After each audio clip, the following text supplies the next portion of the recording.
Hi guys, welcome to our channel Telugu audio stories with Maitri. నా ఛానల్ని ఎవరైనా ఫస్ట్ టైం చూస్తున్నట్టయితే తప్పకుండా లైక్ చేయండి, షేర్ చేయండి అండ్ సబ్స్క్రైబ్ చేసుకోండి ఫ్రెండ్స్. ముడిపడని వీడని బంధం పార్ట్ 61. ఇక లేట్ చేయకుండా స్టోరీలోకి వెళ్ళిపోదామా ఫ్రెండ్స్.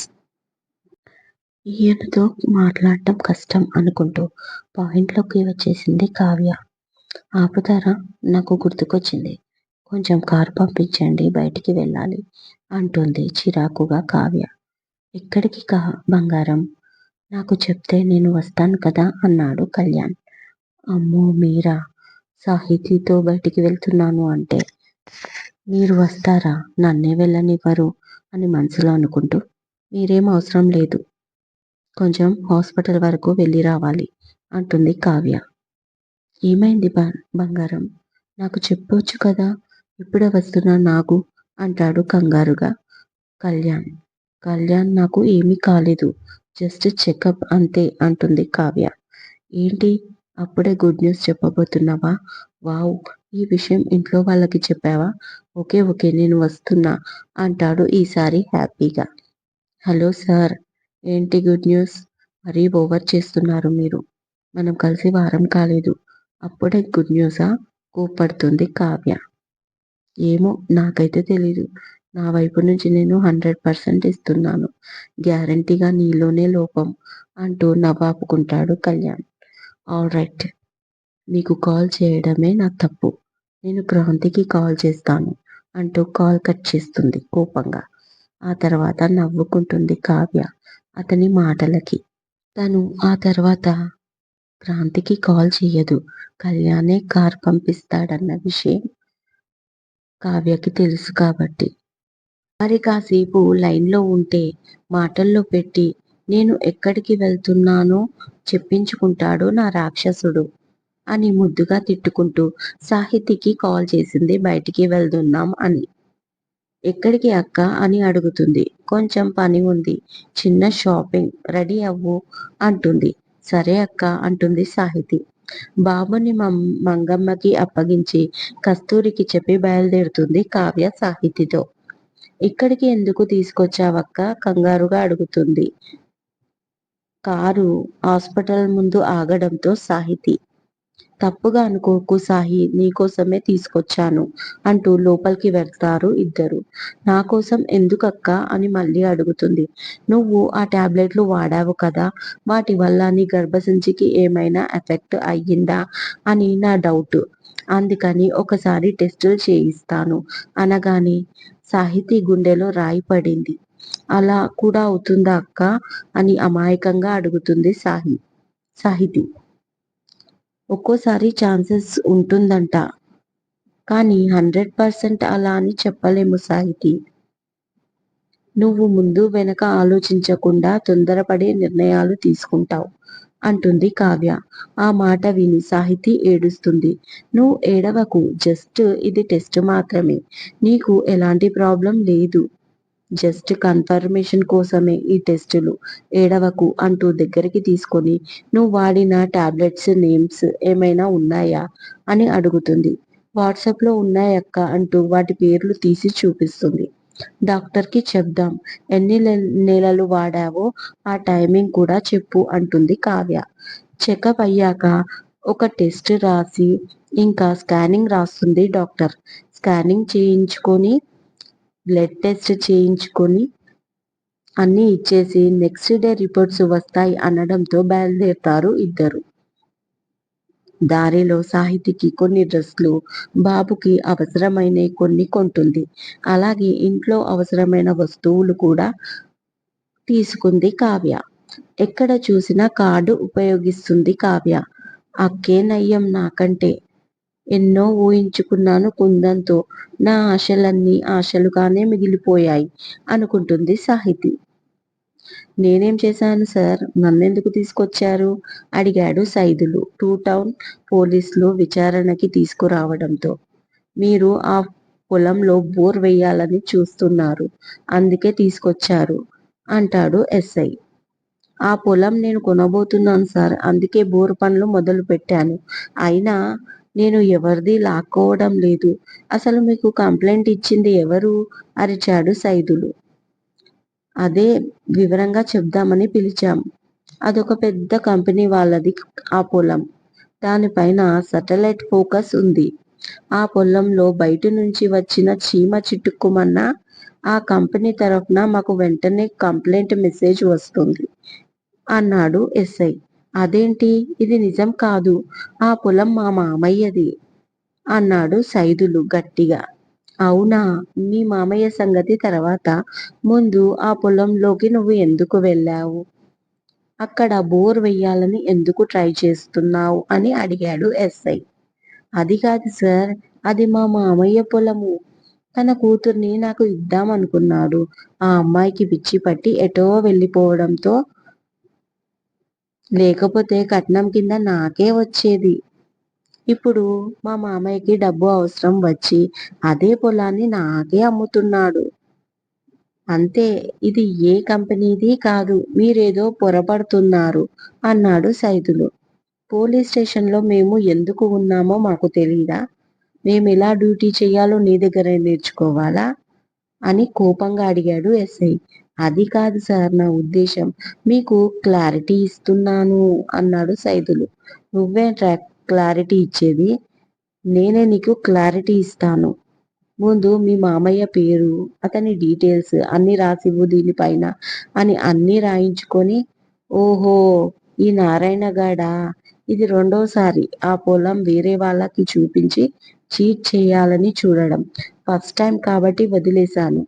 యదవ, ఈసారి అస్సలు వదలను అంటూ హెడ్ కానిస్టేబుల్ని పిలిచి వాణ్ణి పట్టుకురా అని ఆర్డర్ వేశాడు ఎస్ఐ. సరే మరి, మీరు చూసుకోండి, నేను వస్తాను అంటూ పైకి లేచాడు సైదులు. ఏంటి మళ్ళీ వచ్చేది? ఇదేమన్నా ఆవు పులి కథ అనుకుంటున్నావా? ఇప్పుడు నువ్వు కూడా ఈ కేసులో భాగమే. కానిస్టేబుల్, వీణ్ణి లోపల వెయ్యి అన్నాడు. అసలు నా గురించి మీకేం తెలుసు? ఈ 9 ఊర్లలో నేను పెద్ద మోతబరి రైతును. ఏ ఊర్లో అయినా సంబరం జరగాలన్నా, సన్మానం జరగాలన్నా మనల్ని సంప్రదిస్తారు. అది నా లెవెల్ తెలుసా అంటాడు ఫోర్స్ కొడుతూ సైదులు. నువ్వు 9 ఊర్లకే మోతబరివైతే ఆ 9 ఊర్లను 9 నిమిషాలలో కొనగలడు అతను తలుచుకుంటే. నీలాంటి వాళ్ళను 100 మందిని తన ఇంట్లో పని మనుషులకే మనుషులుగా పెట్టుకునే కెపాసిటీ ఉన్న పెద్ద బిజినెస్ మ్యాన్ అతను అన్నాడు ఎస్ఐ. ఎవరతను? ఆశ్చర్యంగా అడిగాడు Saidulu. Garuda group of companies director Kalyan Chakravarthi.